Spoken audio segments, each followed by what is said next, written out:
Dzień dobry, cześć, witam wszystkich bardzo serdecznie, tym razem z nadbrzegów jakże cichego i jakże pustego jeziora w Dominikowie. Teraz, po 3-4 godzinach, tym razem powiedziałbym wyjątkowo chaotycznego rekonesansu, już prawie mogę odsapnąć. Dlaczego teraz i dlaczego odsapnąć? No i przede wszystkim, dlaczego chaotycznego? Już zaraz wszystko wyjaśniam. Tylko musimy chwilkę cofnąć się w czasie.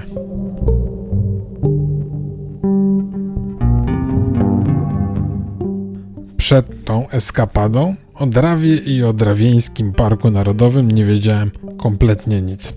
Jako osoba, powiedzmy w dużym skrócie, kompletnie niezainteresowana sportami wodnymi, coś takiego jak spływ kajakowy wywoływało we mnie poruszenie mniej więcej na poziomie ekscytacji curlingiem, czyli żadne.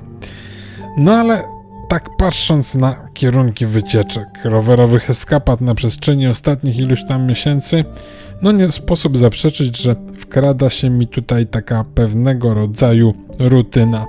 Nawet jeżeli liczba takich jednodniowych kierunków, które można się udać ze Szczecina w porównaniu z innymi dużymi miastami jest nad wyraz imponująca, to czasami przychodzi ochota, żeby udać się takie totalne nieznane.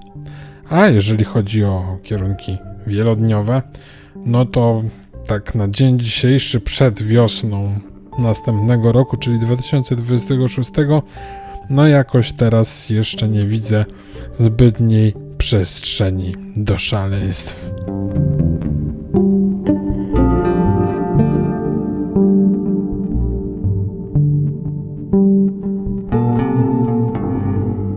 No i właśnie ten rejon, gdzie Drawa jest mekką kajakarzy i efektownie meandruje przez głębokie lasy, wyglądał mi na idealnego kandydata do takiej roli ziemi nieznanej.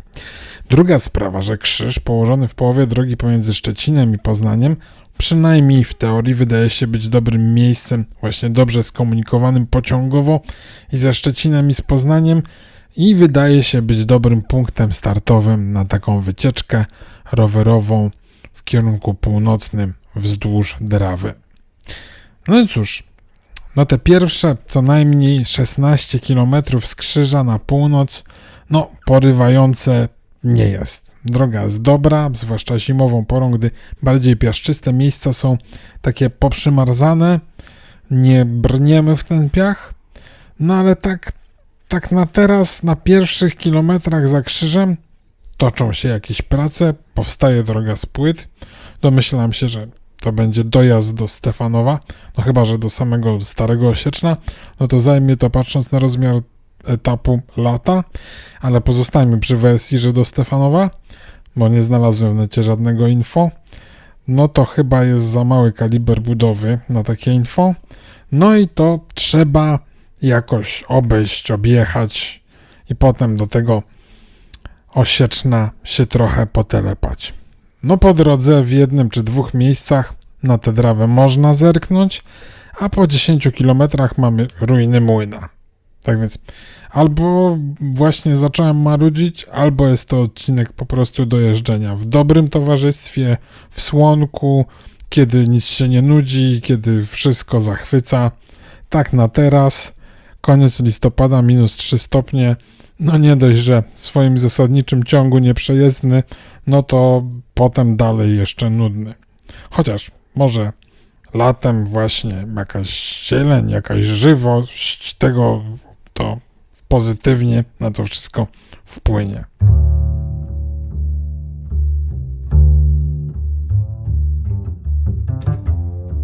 No to teleportujmy się do Starego Osieczna. Tutaj ze względu na logistykę wypraw, wycieczek warto odnotować oczywiście, że tuż przy samej drodze krajowej mamy gastronomię o wdzięcznej nazwie Bar Przystanek Jedzonko oraz mamy we wsi również sklep spożywczy.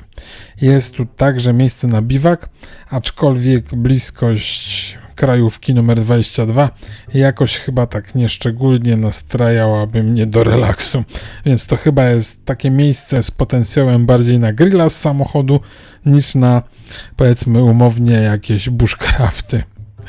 A, I żeby Drawę w tym miejscu popodziwiać, to trzeba wbić się na spacerek chodnikiem, bo tutaj mamy wyraźną separację. Tutaj jest cywilizacja, a gdzieś tam natura. Zaraz za skrętem na Głusko możemy sobie przycupnąć, gdyż mamy tutaj i ruiny cmentarza z XIX wieku, i ruiny bunkra z czasów II wojny światowej.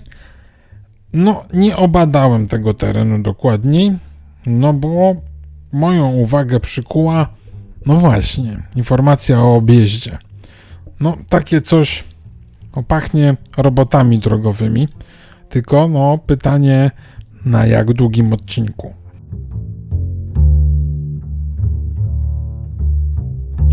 No dobra, ale tutaj to już trzeba się zatrzymać. Interesująca perspektywa, zupełnie odwrotna niż ta kajakowa, latem zapewne też o wiele żywsza, ale czy to jest w stanie mnie nakłonić do tego typu wodnych aktywności? Zwłaszcza jak można sobie popatrzeć na takie fajne meandry właśnie z punktu widokowego? No chyba nie nakłania mnie. Znak o zakazie ruchu powiada, że ma on miejsce ni mniej ni więcej tylko za 5 km, więc pobieżny rzut oka na mapę pozwala stwierdzić, że do Głuska dojedziemy jeszcze spokojnie, a za Głuskiem natkniemy się na tę część nieprzejezdną. No to trzeba przemyśleć to tak na spokojnie. Tak na razie, na teraz, sprawdźmy raczej jak wygląda biwak, taki prawdziwy, nie taki jak przy drodze krajowej, albowiem tuż za mostkiem na Drawie tutaj jest zjazd do miejsca biwakowego Kamienna. A tak zupełnie swoją drogą, to gdzieś tutaj, chyba mniej niż 100 lat temu, istniała wieś Podszkle. Dzisiaj ani czas, ani temperatura nie zachęca do jakiejś takiej bardziej precyzyjnej eksploracji, ale jeśli chodzi o opuszczone miejsca, to chyba na tych terenach może to być niezły temat, spory potencjał do tego typu aktywności eksploracyjnej. Drawa, oprócz swojej kajakowej atrakcyjności, to również bardzo specyficzna rzeka, albowiem jest jedyną rzeką, nazwijmy to umownie o pokaźnej długości, czyli jakieś 190 km, która w Polsce płynie z północy na południe, gdyż źródła ma w okolicach Połczyna-Zdroju, a do Noteci wpada pod Krzyżem właśnie.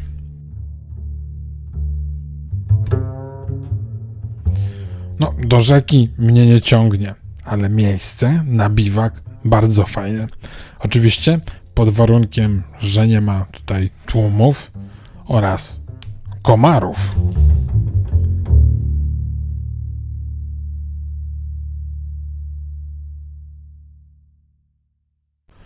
W Głusku nie ulega już wątpliwości, że za 3 km droga kończy się na robotach drogowych.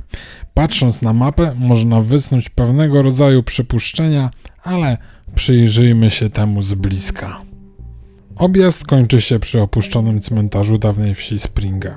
Osada ta, znana również pod nazwą Dąbrowa, jest jednym z kilku charakterystycznych miejsc dla terenów właśnie Drawińskiego Parku Narodowego, takich jak Podszkle, czyli dawne Steinbuscher Glashütte, czy Sitnica, dawne Marienthal. Dawno opuszczone, można powiedzieć, że coraz bardziej wkomponowują się w puszczański pejzaż, a przyroda tutaj w pewnym sensie można powiedzieć, że symbolicznie wraca po swoje.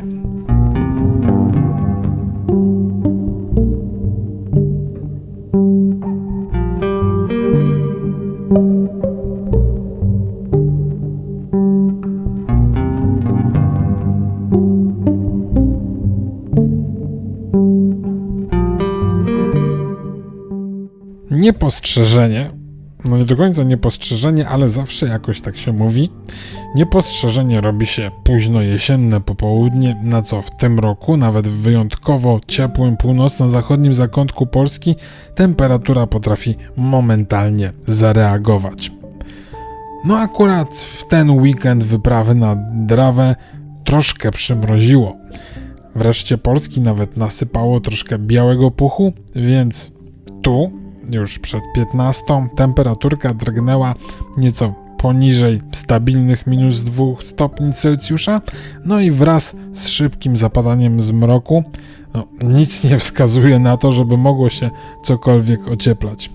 Tak więc Bogdankę mijam w tempie, które pozwala na rozsądne utrzymywanie temperatury ciała, rozglądając się na wszystkie strony i pomału planując, jakby tu do tej ciekawej krainy dobrać się następnym razem, gdy dzień będzie dłuższy o te kilka godzin, a i temperatura pozwoli na bardziej zmienne tempo eksploracji.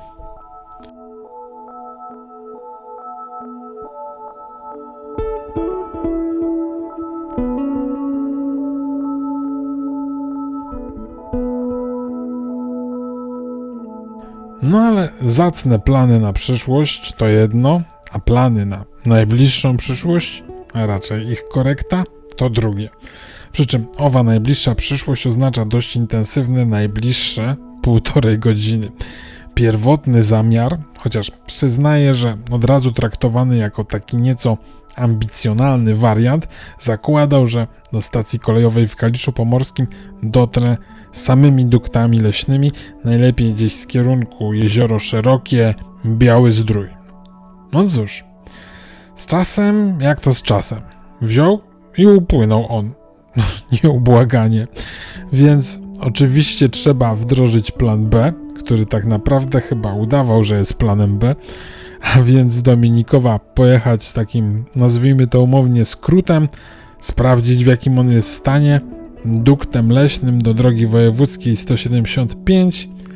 Jest mróz, niedziela, popołudnie, ruchu nie powinno być dużego, a DW 175 to właściwie już tylko jedna prosta na Kalisz Pomorski. No dobra, jest jeszcze wieś Dębsko po drodze. No i nad brzegiem Jeziora Dominikowskiego moja niezwykle precyzyjna kalkulacja podpowiada mi, że jeżeli założę sobie kwadrans bezpieczeństwa przed odjazdem pociągu, to mam tutaj ni mniej, ni więcej, tylko 8 minut na odpoczynek. I na rozkoszowanie się w pełni, a jakże, delikatnie ponurym odcieniem tafli chyba nieco parującego jeziora w Dominikowie. No troszkę zeżarło mi czasu dzisiaj po drodze, troszkę się rozlazło tak bokami po bokach, ale jako rekonesans w samym środku sezonu mroczno-mroźnego, no to chyba będzie w sam raz. O ile mnie ten skrócik zaraz za chwilę do wojewódzkiej jakoś, nie wiem, nie zaskoczy, nie wykończy.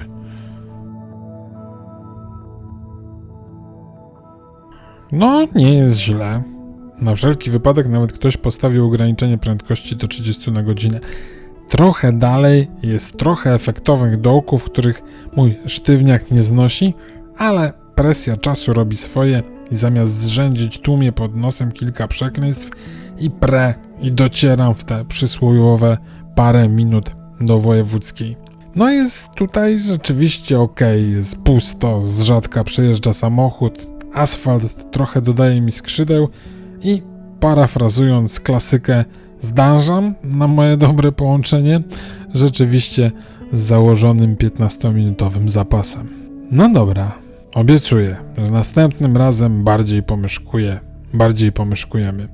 Lepiej to przygotuję. Dzień będzie dłuższy, jako rekonesans, bo takie było założenie, poszło dobrze, nic mnie nie zniechęciło, pozostał niedosyt, no to akurat aż za mało powiedziane. Tak więc, stali widzowie, wiem, obserwują bacznie, dzięki wielkie, a nie stali widzowie muszą skupić swoje wysiłki obserwacyjne, bo na Drawę na pewno jeszcze wrócimy, gdy pora roku będzie bardziej łaskawa. I również dzięki wszyscy widzowie, stali i nie stali, za wspólnie spędzony czas, który dzisiaj upłynął tak niepostrzeżenie.